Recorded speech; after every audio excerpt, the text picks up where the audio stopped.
Well, guys, this is on Guns and Gadgets. I'm going to have to do a response to this. It says every gun law is unconstitutional, and here's why. And he put up a good argument. And I'm on his side. Yeah, imagine that. I'm on somebody's side. Kind of like Allstate, you know? Anyway, he's entirely correct. Congress has never had the authority under the Constitution to pass any kind of firearm laws whatsoever.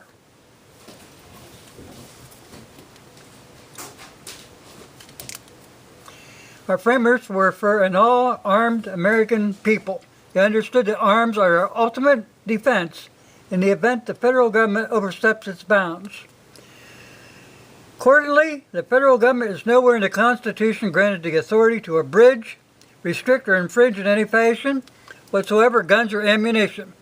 Thus, all restrictive laws made by Congress, all regulations made by the Bureau of Alcohol, Tobacco, and Firearms are unconstitutional, is outside the scope of powers granted to Congress and to the executive branch by our Constitution. Restrictions of arms and ammunition is not one of the enumerated powers granted to Congress or to the executive branch. Now, I've said before, if you look under the Second Amendment, after the word infringe, do you see any subparagraph A, B, C, or D which might stipulate what an acceptable infringement might be? No, none. Congress is constitutionally barred from infringing upon your rights. Now, people used to understand the Constitution. The founders only intended only limited powers. Okay? Under our Constitution, the federal government has delegated, enumerated, and thus limited powers. Power is delegated by the founding generation or through sequential amendments to make it legitimate, enumerated in the Constitution that makes it legal. As the 10th Amendment says, the power hasn't been delegated, the federal government doesn't have it. For 150 years, that design held for the most part. When faced with a welfare bill in 1794, the example, James Madison, the principal author of the Constitution, rose to the House to say that he could find no constitutional authority for that bill. A century later, when Congress passed a similar measure, President Cleveland vetoed it as beyond the Congress's authority. That all changed with the New Deal, as both Congress and the President sought to expand federal power. When the Supreme Court objected, he tried to pack the court with 6 additional members. The scheme failed, but the threat worked. Thereafter, the court started reading the constitutional general welfare and commerce clauses so broadly that the doctrine of enumerated powers was essentially destroyed, and with it went limited government.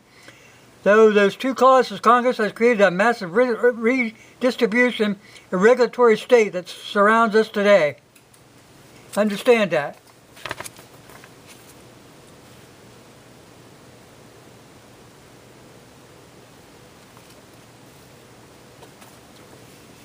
But basically,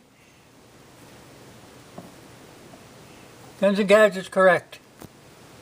Every law that they made is unconstitutional. It's outside the scope of powers ever that was delegated to the Congress or to the executive branch. All these laws are null and void, people. Null and void. Your 1934 laws, your 38s, your 1968 gun laws, your domestic violence gun laws that were, in fact, de facto laws to begin with, because you can't charge somebody with a crime that happened way back when Jesus was born. And those things, those laws that domestic violence, that's a retroactive law. Goes all the way back to Adam and Eve. And the Constitution says you cannot pass de facto laws. But they did it anyway, just like they passed all these other laws. Told you before, these laws are political laws. They are not constitutional laws whatsoever. Okay, I'm done rambling. I'm going to put this up so that Guns and Gadgets might see it somehow along the way and maybe understand what I've been trying to say for the last 10 damn years. Okay, they do not have the authority. They never had the authority, and it's time we put them in their place. And if the Supreme Court doesn't understand that, they'll be next on the list.